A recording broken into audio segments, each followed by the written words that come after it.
Hey, everybody. Welcome to the second hour of the Santita Jackson Show on AM 950 Radio, the voice of progressive Minnesota. I am Santita Jackson. Boy, what a stirring conversation we had about the profits of war profiteering. It is a big, big, big, big deal. And all that we lose by pouring all of this money into war and not into our streets, our schools, the healthcare system. Oh my goodness. To think that in America we have starving people. What did you say? The fourth largest, fourth greatest killer of Americans is poverty. And it is documented that there are 140 million of the 330 million who are impoverished, but we're not talking about people who are near poor. We're not talking about people who have insurance who are consumed by medical bills. All it takes is one. You don't have to get real sick to get a four-figure bill from your doctor. You think that your bills have been ended when you do your copay. Oh no, no, no. That's the beginning. That is the beginning. And then you have to don't get real sick or have medications that you absolutely have to have. Because unless you have blue chip insurance that costs a whole lot of money, you have to come out of pocket. Look, my parents are in their 80s now, father with Parkinson's. I get it. And it is, and I've had my own health issues. I get it. So everybody, we got to have this conversation on poverty. And of course, the Poor People's Campaign, they're having their convention June 29th. We'll be talking more about that. And we will also have the Rainbow Push International Conference, the 13th through the 17th. Everybody on this panel, you got to be there because the 13th through the 17th, why is that significant? Because on the 18th, on the last day of our convention, the next morning, the Democratic convention begins, and will be marching in the streets wherever they can, and people will be getting arrested. It's going to be a very exciting time. It'll be nonviolent. And I think that's a wonderful. I think that's a wonderful thing. And if it's not violent, if it is not nonviolent, be very, very, very clear that these are saboteurs. That is the history of these movements. So let's be clear on that. So let's get to in Chicago, where everybody's going to be convening for the Democratic convention. You have seen the migrant crisis. You see President Biden responding to the migrant crisis as we speak. There's a migrant crisis coming from the north, but of course, we're concerned about the one from the south. The most visa overstays, everybody, in the United States come from Canada, not from Mexico, not from South and Central America, whose governments we have upended. Venezuela, we want their oil. Guatemala, Nicaragua. That these people are not running to America, they're running away from home because they're being pushed out. That having been said, many of them have been here for a long time, and Washington, D.C., and three municipalities in Vermont at least have allowed non citizens to vote. What do you think about that? And I have to tell you, some people are feeling some kind of way about that, particularly Black people, because remember the 13th, 14th, and 15th Amendments, the so called slave amendments, we had to get free first. Little exception being if you get arrested and go to prison, then you become a slave again. Okay, then you got your citizenship, 14th. Then 15th, Black men got the right to vote. Black women had to wait till the 20th, but that's another story. That having been said, our voting rights have always been tied to our citizenship. That's why Blacks have been so sensitive about voting rights. Indeed, Dr. King said our voting rights are the crown jewel of the civil rights movement. The crown jewel. So, how do you feel about non citizens just getting the right when those of us who've been here for generations, hundreds of years even, you ask for an identification? What are you doing here? But then what about people who come here and they pay their taxes? It's complex, everybody. And it's a constant. Well, when we get, I'm going to go around because Attorney Linda Bernard, I want you to help us to see that, to explain that. And I want Dr. David Gibbs, historian from the University of Arizona, to give us the political implications of this, because this is going to be central to this election 2024 campaign, not just at the presidential level, but at the local levels. Because in New York City, the budgets are being broken. Chicago, LA. And it's wherever they're putting migrants, then they're just dumping them places. It's an issue. for budgets, and these people are trying to figure out they're trying to figure out a way to live. We've got a lot to talk about today. So Attorney Anastasia Sinat, of course, she is a president of the Haitian American Lawyers Association of Illinois, but she's also an immigration expert. Josh Feinstein, Jews and Allies. I'm so excited about this work that you are doing. Of course, we first met him with Jewish Voice for Peace Action, but he has a new organization and he is just building coalitions. And we're so proud of the work that you're doing. We support it, and you know you have a home here. And of course, Attorney Daryl Jones, I know you had a great show with Attorney Arnwine today. Of course, on WOL every Tuesday at 12 noon Eastern Standard Time, chairman of the Transformative Justice Coalition. He and Barbara Arnwine are our foremost advocates for the vote in the United States today. And of course, Sheila Garland of the Poor People's Campaign of Illinois. We are going to have that watch party at Bush. Yeah, I put it out there. I'm so excited about that because everybody can't get to Washington, D.C. Everybody can't, but everybody can be a part of this conference. That touches all of us.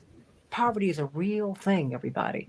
You have 140 million people who've copped to being poor. More than 140 million Americans are in poverty. Folks, people, if you're struggling, if you are one or two paychecks away from missing your rent, you're struggling. That to me that's poverty to me.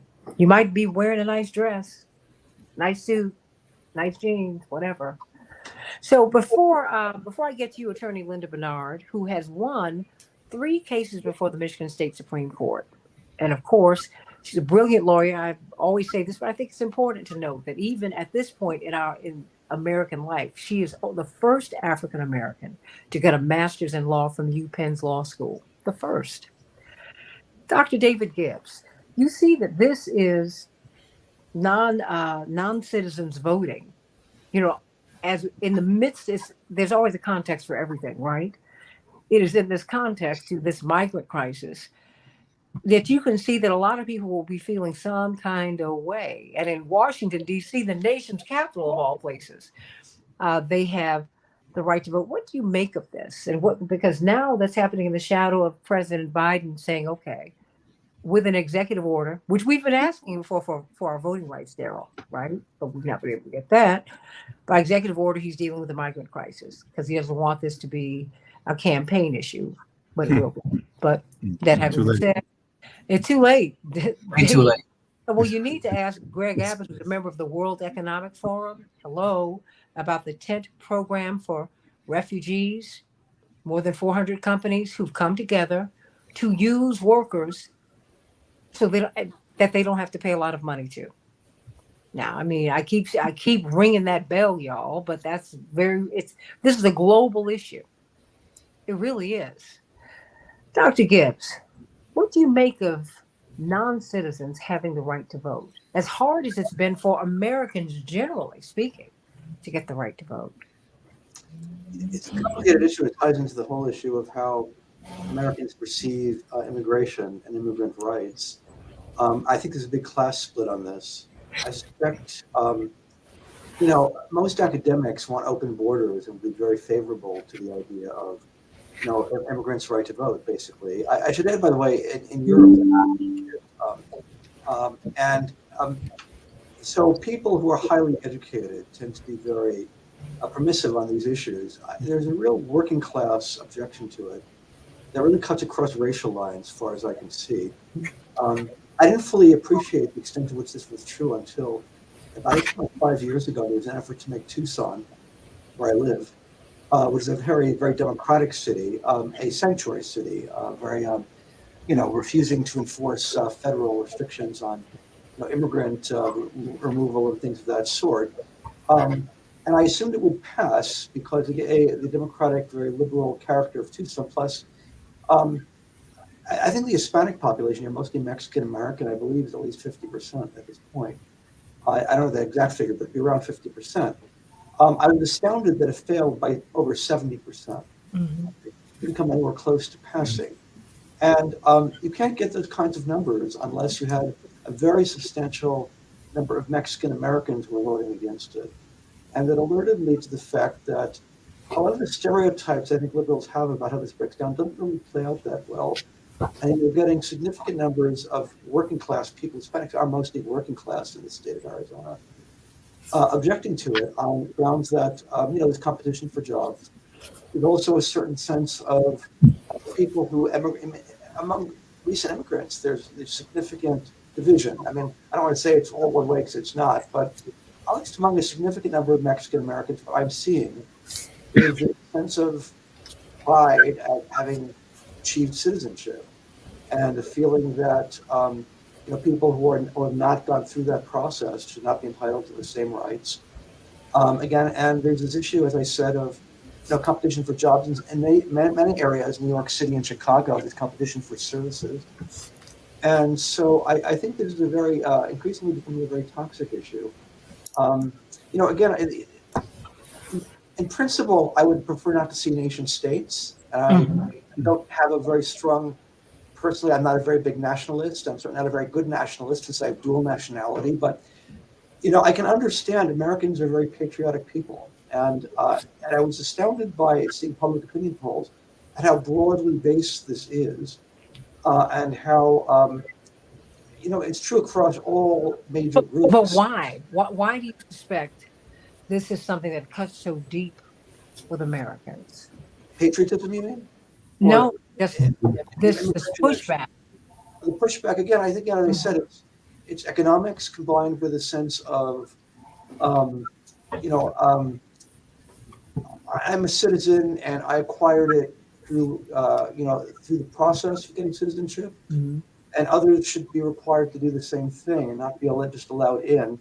Um, and it's really um, I've changed my views on this significantly. In the first place, it has to be noted that it's only recently that the left has become so strongly in favor of kind of open borders. Mm-hmm. Traditionally, I think the left-wing view had been that this has to be restricted because it's a way of sort of breaking unions and lowering wages.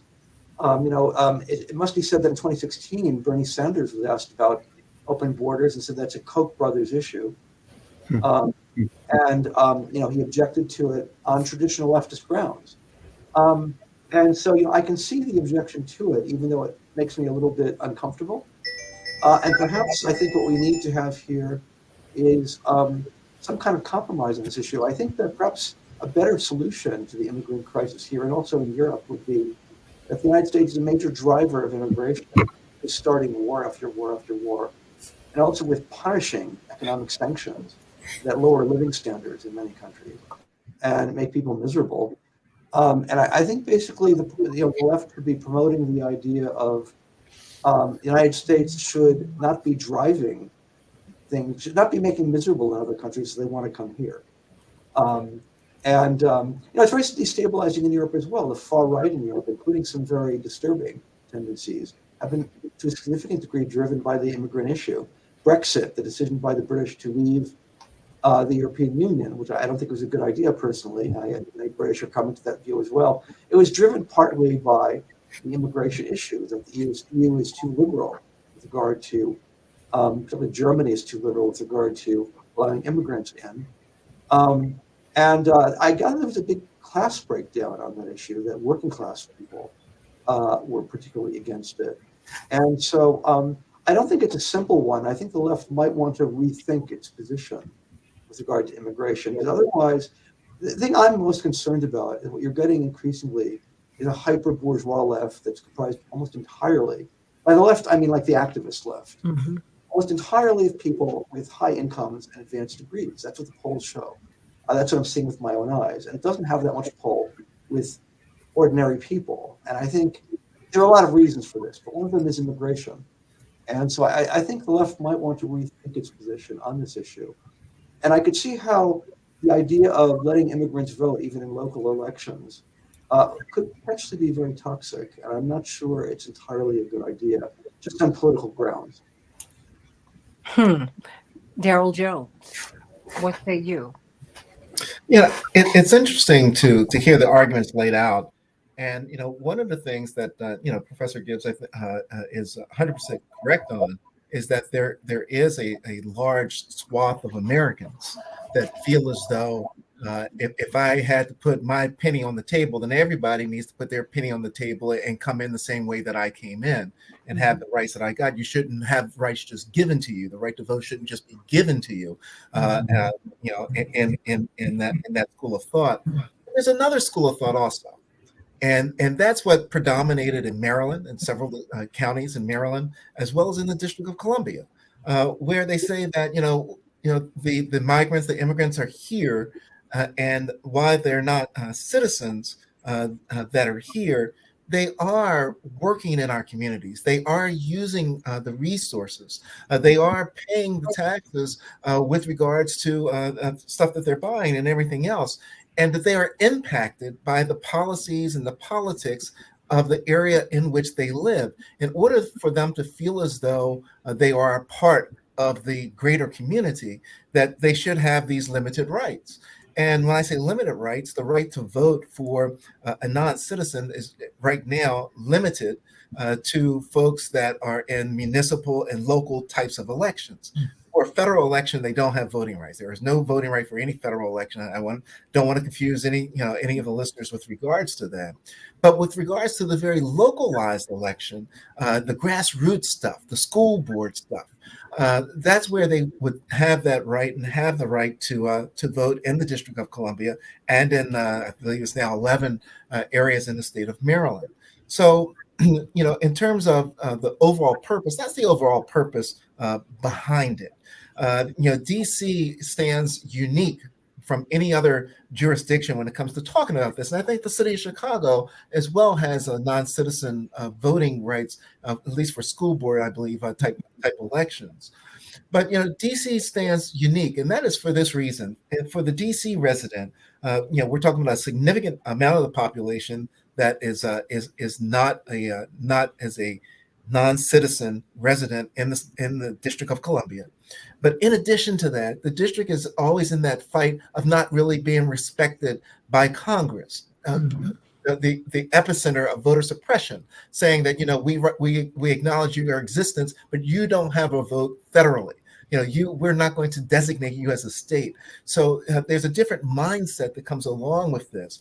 The battle that went on in 2022, when non-citizens were given the right to vote in local elections in the District of Columbia, happened on the local level. It was the DC Council that put that vote in. But what then happens? Congress gets involved, right? Because Congress gets to override anything they don't like that the district does. Everything in Washington. Everything in Washington. And so it became a bigger battle, because then you had the House of Representatives, which is, overwhelming, well, at this point, represented by conservatives, by Republicans, who rejected, who voted to overturn what the local government had decided in making its own decision.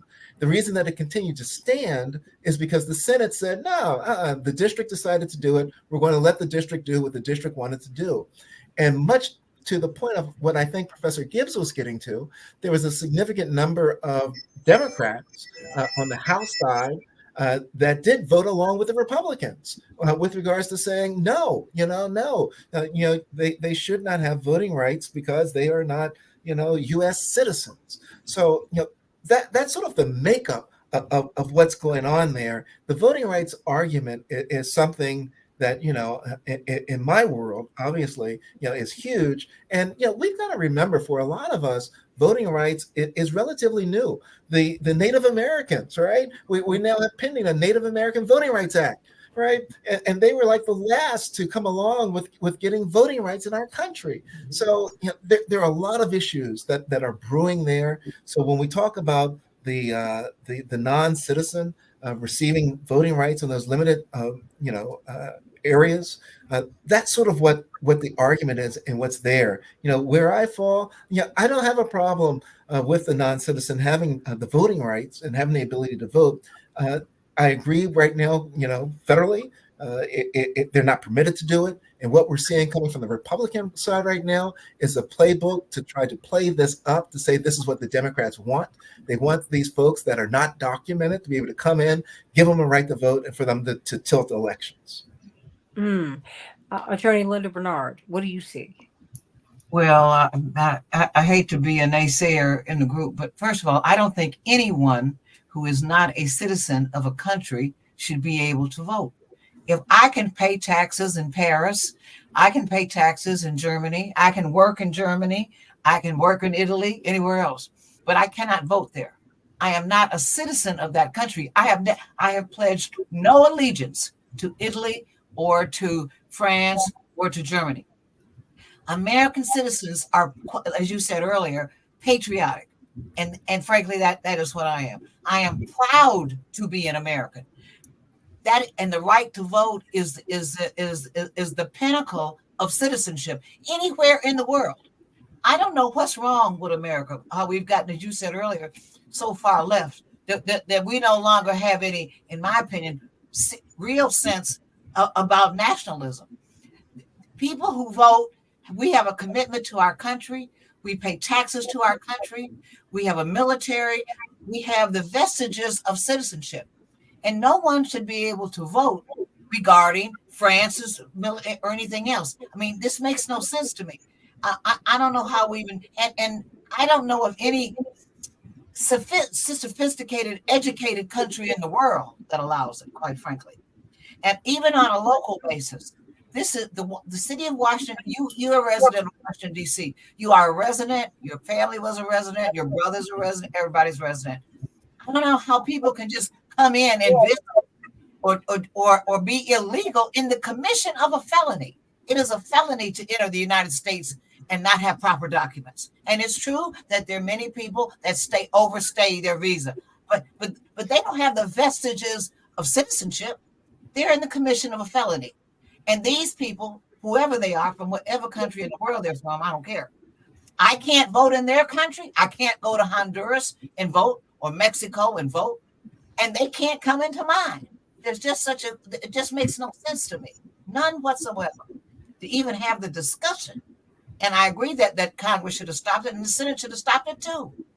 What have you contributed to America? I mean, how dare you be in the commission of a felony and be able to choose my mayor or my school board or my president? Pardon me? And it doesn't exist anywhere else. We're so far off track right now, Santita, as a country with, quote, our, quote, liberal giving rights, all of this, that we have lost any sense of true direction in terms of building our country. You can't walk into China and be a Chinese citizen. You can't walk in any country in the world and do it. So I don't get it. I mean, we need to look at the global situation and also look at the deep, deep trouble that America is in right now, which is critical. And Americans have got to step up to the plate and address the issues that Americans have. And people who are illegal, they need to get it right. It's just that simple. I can't walk into a surgical room and not be an MD. I can't cut on it. I'm not a doctor. So how the hell am I going to walk into your country and exercise the most important right that you have and have no, and don't not even know what the three branches of government are? Know nothing about your country. The beautiful part about citizenship in America is that there is a process, i.e., first of all, you learn the language. That's number one, so you can communicate. Secondly, then you are taught courses in civics. You understand the three branches of government, the Supreme Court, the Congress, the this, the that. You understand local government. And then you take a test on it. And when you take that test, you either pass or fail. And when you fail, you are not given citizenship rights because there's a process. There's a process for all things in life. And you just can't hop, skip, and jump to the end of the line. I can't walk into that operating room today because I want to, because I live here, because I think I know what I'm doing. Even when I'm a physician in another country, I cannot use those credentials to walk into Chicago's hospitals. And you know I can't. I have to take the American exams in medicine to practice medicine or law. I'm a lawyer. So none of this makes sense to me. I don't understand what's wrong with our country now. We just gotten it twisted. Let us get twisted. Attorney Sanat? Well, I appreciate you having me today. I think this is an interesting topic because before my current job, I had been an immigration prosecutor for the United States Department of Homeland Security. I had done that for over 15 years. And one of the cases that I had worked on, Fitzpatrick versus Session, was a United States Court of Appeals decision from 2017 that directly addressed this issue. I obviously had the issue at the trial level, and then it went up to what is called the Board of Immigration Appeals. And then they didn't like that decision, so they went up to the United States Court of Appeals for the Seventh Circuit.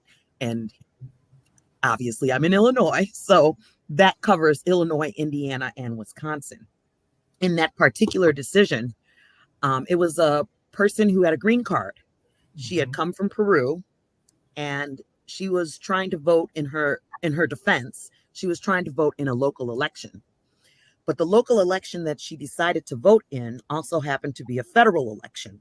And in order to register in the state of Illinois, you have to be able to articulate under our Illinois Constitution that you're actually a United States citizen.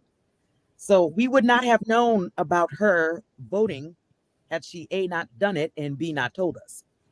But what came of that was a direct decision, not only by the United States Supreme Court by denying cert of her case, but also a decision that I think is going to impact a lot of people throughout the United States.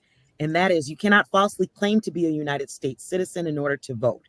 And many of our voting laws require that you identify yourself as a citizen before you're even able to vote in a local election. So there could be a problem when it comes to non-citizens being able to vote if it's not clearly delineated that non-citizenship is what they hold and that they're only voting in a local election, particularly now that this is actually going to be a federal election. Many places do not put ballots together that say this is the non-citizen ballot that they can use, and this is the citizen ballot that can be used in order for you to vote. What happens in most places, whether it be laziness or economy, I'm not sure what it would be, but at the end of the day, they put all of the election opportunities on one ballot. So that means you'll have an election opportunity to vote for example here, the president, and that is a federal election. You'll also have the opportunity to vote for Congress, the legislators, right? Because I believe Attorney Jones mentioned it, how we've got the legislative branch, we've got the judicial branch, we've got the executive, right? So you're not restricted, you're saying.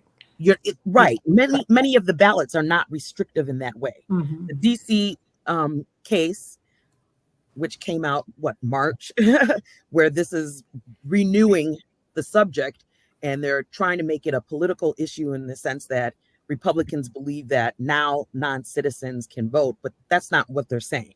They're really trying to say we can delineate between what is a citizen required vote versus what is a non-citizen required vote.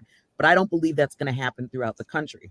And by allowing this to occur, what you're going to see are people falsely claim to be United States citizens just to vote in the election.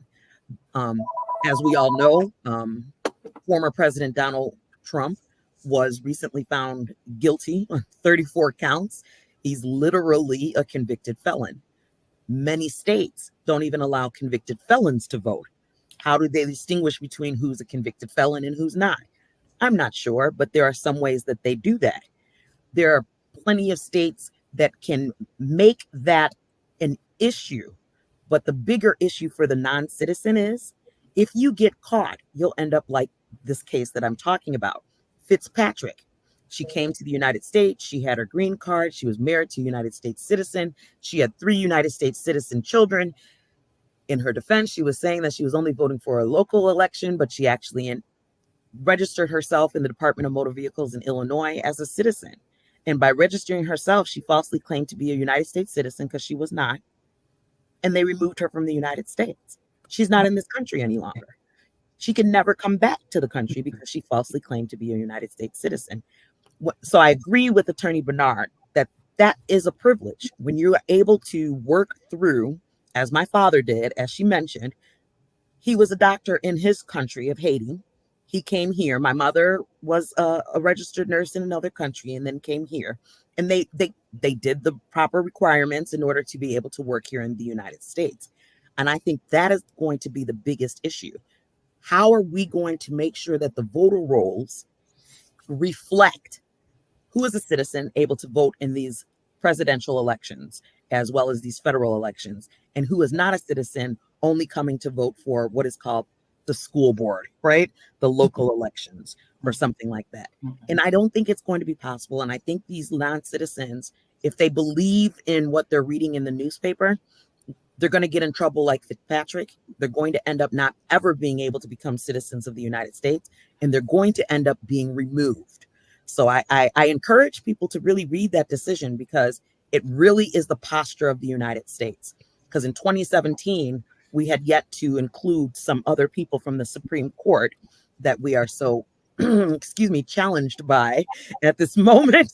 So I don't know how else to put it, but it is a position. You know, I know Josh has some things to say about it, but that's what I mean. You know, Yeah, other people that came after 2017, you know, the posture of the court at the time was quote unquote left, liberal, and it is not. They don't want those individuals being able to vote. But let me ask you this, just very quickly before I pivot to Josh, because I know Dr. Gibbs has got to go and I want to give him a word before he goes. Was this woman intentionally lying, or did she make a mistake? No. So It seems in like her argument, she was not intentionally lying. She Yeah. said she came with her green card, she Right. came with her She's Peruvian lying. passport, and she showed it to the Department of a motor vehicles person, and she just checked the box. She lied. Well, Attorney Well- Sanat, didn't she also ask the person, "Can I register to vote?" She asked the person, and the person didn't say nothing to her. That's how she ended up getting removed from the country and never able to come back. She's never able to come back. This was obviously a case that occurred maybe 18 years ago, right? She still can't come back to the United States. Her kids are good and grown, Good. and she can't come back because of this supposed confusion. It's And I think called that's where we're consequences. going to go in the United States if we create this added confusion. Well, hold on, because I've got. Well, Sheila and Josh, if you don't mind, I want Dr. Gibbs. I know he has got to leave, but I wanted him to be able to say something before he does go. Well, you know, one of the things that we're going to have to deal with in the country is the issue of widespread negative attitude to the idea of open borders and to what many people regard as excessive immigrant rights. I personally am very comfortable with the idea of immigrants voting in local elections. It doesn't bother me in the slightest. But I can respect the attitude being expressed, for example, by Linda Bernard, that I'm a citizen, I should be entitled to that, and non-citizens should not be entitled to that. I can understand how people feel about that. And I personally don't feel particularly nationalistic about the United States. Most people do. And that's something I think that the activist left, again, that's my reference point here. And to some extent, the Democratic Party has a difficulty engaging that fact that Americans are a patriotic people. And out of that patriotism flows a sense that there are citizens and there are non-citizens.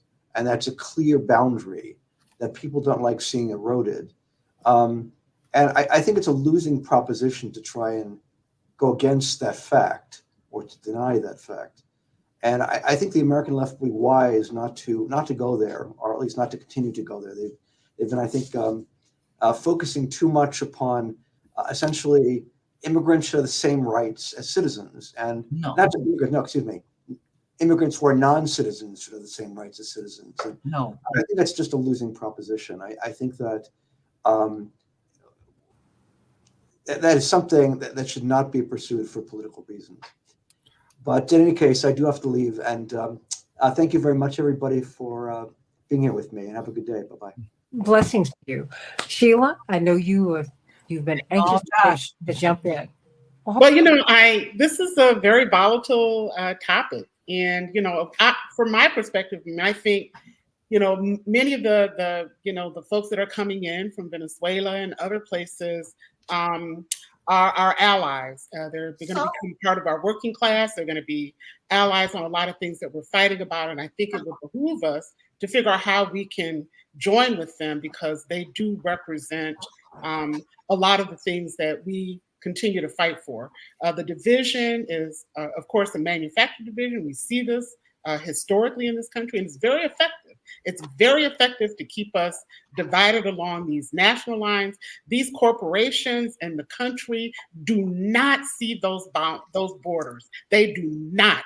They cross those borders, do whatever the heck they want to do, disrupt entire countries, overthrow democratically elected in the case of Honduras a few years ago, and the United States directly meddles in those countries' affairs. Having someone who's been in this country for 10, 15, 20, whatever the amount of time is, whatever the litmus test is, to vote in a local school election where the decisions will impact them and their children. I think that's one thing. I'm 100% on board with that. I have no issue with that. And I think that I'm concerned about the nationalistic fervor that's growing in this country that is explosive and potentially divisive, and not potentially, it is divisive.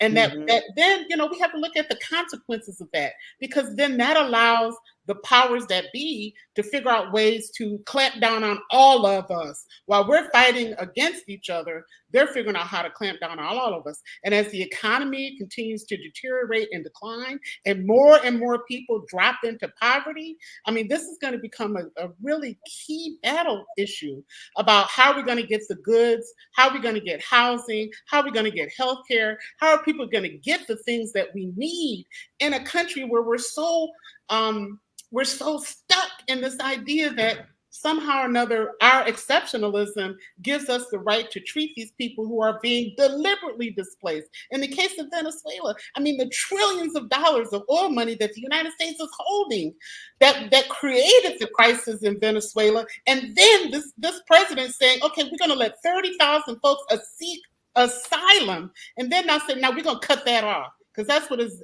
don't forget the Haitians, Aurora. Don't forget the Haitians. Well, of course, Haitians were allowed 30,000. No one's forgetting anyone. No, we're not. I'm just using Venezuela, but Haiti. The United States involvement in Haiti. It's everybody. Criminal, but everybody that comes here. I have an immigration story. My parents got on a truck picking vegetables to get out of the South to come to the North. Wait a minute? Would you say that? Because the reason we're here, no. Because the reason we're here is because many of us, we were chased out of the South. We were chased out of the South. So the reality is that coming north represented a whole new challenge. Displacement has been the hallmark of this country and how it operates around the globe. And so I think I'm a person, I believe in international solidarity, working class solidarity. I believe in the solidarity of the people that come here. But what I don't believe in is this rhetoric that's explosive and divisive and that keeps us apart. So if there are movements on the part of DC to say, listen, we have 50% of the population in this school district are non-citizens. All the decisions that we make that will impact their lives, they should have an opportunity. It's not like you can vote in the federal government, in the federal ballot. And I agree with what Attorney Senate is saying, that the confusion. I have a friend who was born in Mexico, brought here at the age of 2 months, did not know she was not a U.S. citizen. Her mother didn't do the proper things when she came here. She's voted many times. She had no idea she was not a U.S. citizen. I can't even imagine how many people, now in the case of the woman that you're talking about for sure, but there are a lot of people in my age group and maybe even younger who don't know their actual status. They have their social security card, they have their voter registration card, they have their, whatever. And so as things change and things have gotten more tightened, we're beginning to see those cases come out. Different from what you talk about, of course, but I can see this scenario. So I'm not of the opinion that somehow or another they're less than, they have a method requirement. Of course, you're not going to go into a surgical suite somewhere you don't have the proper, credentials in that country. That's like comparing apples and oranges. To me, that's not the same. It's not the same. I didn't interrupt you. I allowed you to speak. And the thing that I'm saying is that to me, that is a apple and oranges distinction. And you cannot do that. It just really sets up a false division between people who are being impacted by the same forces that keep us scrambling. 140 million poor and low-income people in this country. I mean, you're talking about death being the fourth leading cause of death in this country. That's not just affecting people in the United States, but that's affecting people across the globe. You know, I come from Flint, Michigan. I tell this story every time I come on the air. I come from Flint, Michigan. When they put a robotic arm in that Flint factory, 400 people hit the street. 92 people died as a result of government policy that changed because there was no way they were going to write a blank check for those workers to be able to survive when the government subsidies gave out. That the auto industry had gone to the government to get in the first place. We always cater to the needs of the corporations and the wealthy of this country, but we never think about our fellow human being and what they're going through and how they live and exist. Just as my parents came from Arkansas, how are they going to live and exist in Michigan, which was very racist and had all of that stuff going on, you know, and how do we survive and what are the sort of things that we have to encounter? So I think we have to have a little bit of humanity. I think we have to extend a little bit of, you know, heartfelt kindness and humanity to the people that we're struggling with, because trust me, we have more in common with them than we do with this corporate, you know, international imperialist government that is creating havoc in all of our lives, not just here, not just in our communities, but across the globe. Hold on one moment, Linda, before you, well, you know what, Linda? Let me let Josh. Yeah, Josh. I have an observation. First, I think David Gibbs hit the nail on the head when he opened the show and said, clearly this is a lightning rod issue. And I think we've had some good discourse and some really interesting interaction that highlights this as an issue that really is polarizing. And I tend to see it from the lens of where Sheila and David Gibbs are coming from, being a lefty. However, two observations. One, for your listeners, Santita always sends out pre-reads so that we can, when we come to the table, there's a lot of experts at the table, but then there's people such as myself so that we can study the issue at hand. And in the pre-read today, it talked about how out of the 700,000 people, and I think it was in the District of DC, where they tried to get people who are non-citizens to vote, at the end of the day, only 11 people voted. Was it 5? I thought it was 11, but it's a pretty small take rate in terms of the 529 registered and only 11 voted. So I think the point is here, we have so many things going on in such a polarizing issue.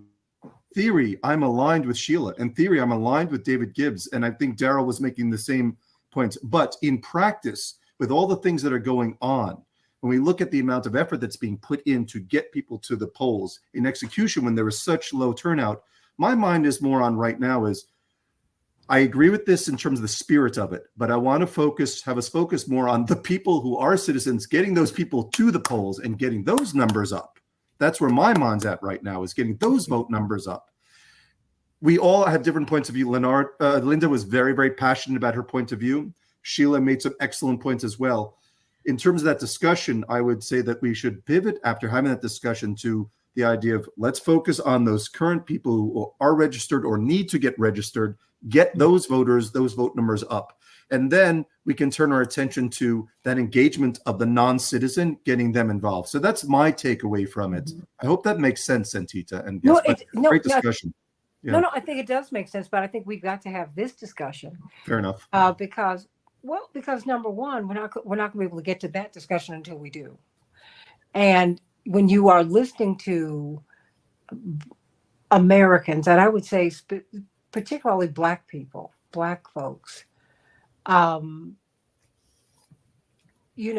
of us come at this from many come from this particular place, particularly those of us who are descendant of American slaves.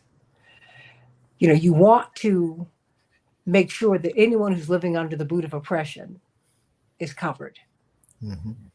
But because we still don't have cover on our voting rights today, we have begged the president, and we shouldn't have to beg him, and we shouldn't be begging, we should be demanding that he have an executive order on voting rights, because our voting rights were gutted when you took out Section 5 of the Voting Rights Act, which was Lyndon Baines Johnson fulfilling a promise that was made to us in 1870. That's the 15th Amendment. So when Black people, it would be one, and I think it would be a little different if people came to the United States really building an alliance, forging an alliance with Black people that lasted. Because once people get out from underneath the boot of oppression, then they become white, or their politics become white. If they cannot actually check that white box. I mean, ask Jennifer Lopez. You get down to Puerto Rico, people are mad with her because when she was arrested with Puffy, they asked her what her race was. She said white, and folks go, "Wait a minute, but you've been making money off of Black and brown people. What?" So, What happened to her recently? well, no, I don't do Schadenfreude. No, but I don't do Schadenfreude because I'm not going to glory in someone else's hits. I wish everyone well.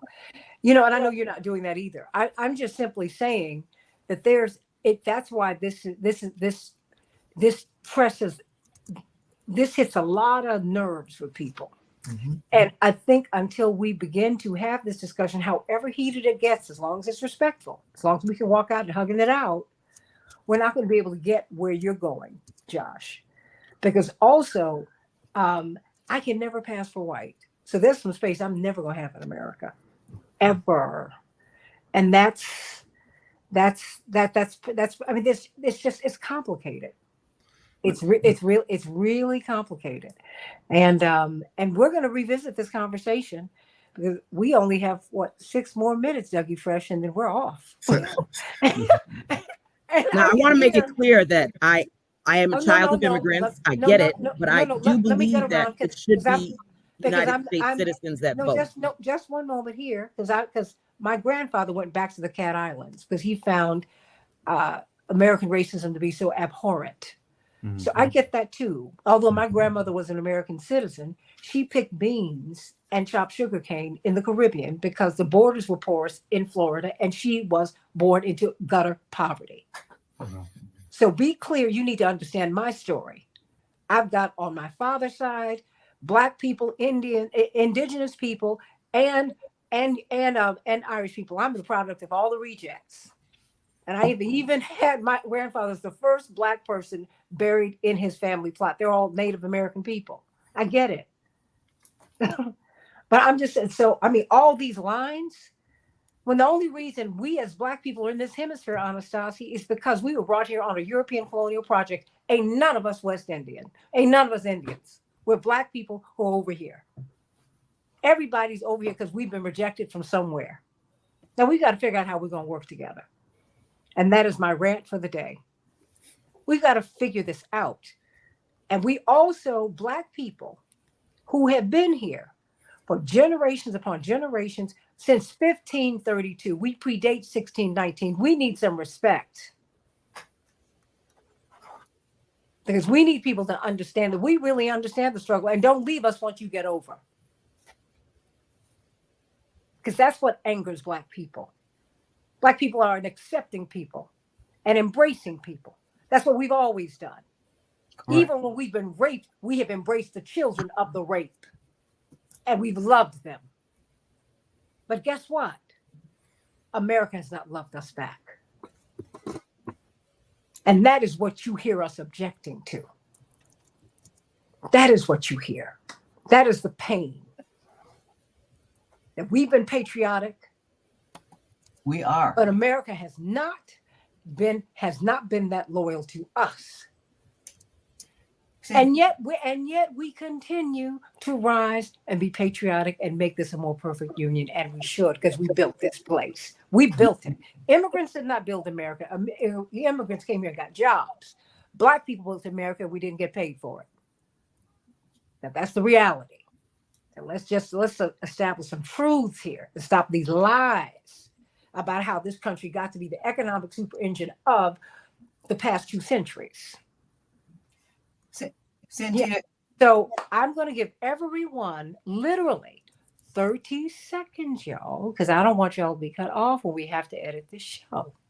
And I can promise you, we are going to come back and revisit this issue because everybody is poker red hot, like smoked sausages. I see the smoke rising off of everybody's head, including it's coming through your Detroit Tigers No ham hocks reference, please. No, No ham. locks and hammocks. I told you. Here we go.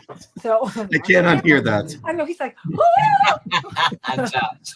but attorney Sanat, 30 seconds, my dear soror. Yes, Sora. So basically, I just want to make sure that people understand that this issue is not coming up because it's something that's not hot topic. It is hot topic. It's out there in order to confuse people. And a lot of people are going to take this opportunity to use that confusion to vote. And if you use that confusion to vote, you might end up not ever being able to come back to the United States. So just keep in mind, right now, the way it works, if you're not a citizen of the United States, you can't vote in a federal election. Don't even try. If it's not clearly delineated in your state or where you live, how you can vote as a non-citizen for a local, don't even bother to register. So just keep that in mind when you're thinking about where we are right now and why this issue is even coming up and why it's even making media. Well, you know, honestly, we've got to have seminars about this because people don't know. And then you get all these. Then social media. No, people get lied to. You have American citizens, Black folks who've served time, who go to prison because the judge, and it's not really a judge, it's someone who's paid for the day to oversee the election, and we need them, and I love them, but they give out bad information because they don't know, and so we got folks going to prison. But not everybody's an immigration expert, so. No, that's why I'm saying they are not immigration experts. They're not experts on anything, but this is how I pull the lever. Okay? That's what, so, Josh. Yeah, I want to thank your listeners for. I want to thank your listeners for listening, and I just want to say to our listeners, keep listening, because even on the panel, we are learning from each other on such important topics like this. So I'm just happy to be here today, and I'll cede the rest of my time. Thank you. But your organization, Josh? Oh, Jews and Allies, or Jews and Allies Michigan. So you can see us at admin at jewsandalliesmi.org, or see us on this show. We are very active in the down ballot races here in Michigan. I'll say you'll see us around quite a lot. Jews and Allies Michigan. That's well, we're going to connect you and Daryl Jones, because Daryl, he is really pushing on down ballot voting, not ignoring the people at the top, but because he is part of that critical alliance that got the uncommitted vote in Michigan, he really does understand this piece.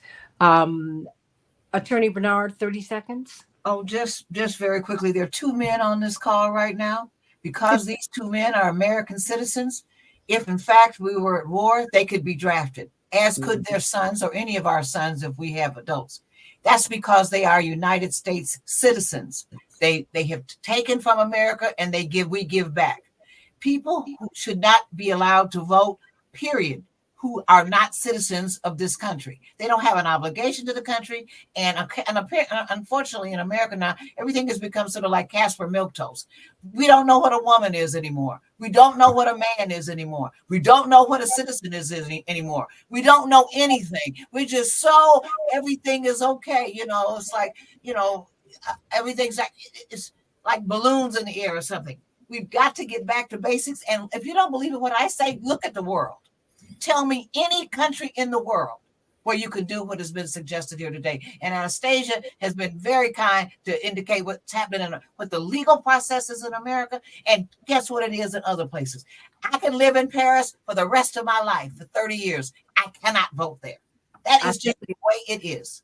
And you know what? You're going to come back and talk about it ought to be. Sheila, you have less than 30 seconds. Thanks to Anastasia and Linda, these great attorneys. Go on. Okay, no, I just want to say, first of all, I want to invite people to our June 29th watch party. It's going to be at Rainbow Bush for the Poor People's Campaign.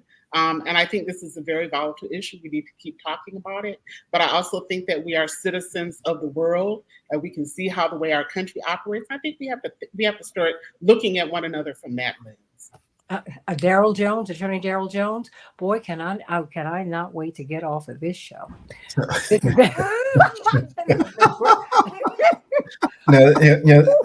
all the panelists for just I think what has been a tremendous conversation that needs to continue. And I think it's important that we all recognize and understand that we do have non-citizen residents that are in the United States. And there's certain things that we've got to put in place for the resident non-citizen, wherever they come from, so that they feel a part of the country. They should not participate in the federal elections, but they certainly should be able to participate in local elections. And it's not too difficult to be able to have the process in place to know what they can and what they cannot vote for, and the elections that they can and cannot participate in. So it's a robust conversation. I look forward to hopefully diving into it again with this panel at another date. Oh, I promise you, you will. Santita Jackson Show, August 13th through the 17th, the Rainbow Push International Conference. You've got to be there. The 18th is when the Democratic Convention begins. But we're going to get all of that energy and get everybody, Josh, Locks and Ham Hocks, Attorney Anastasia Sanat, Attorney Linda Bernard, I know it's not kosher, Attorney Daryl Jones, and Sheila Garland from the Poor People's Campaign. June 29th, we're going to be having a watch party because their national conference is going to be in Washington. For those of you who can't get to Washington, come to Rainbow Push. It's going to be great. I love you, everybody.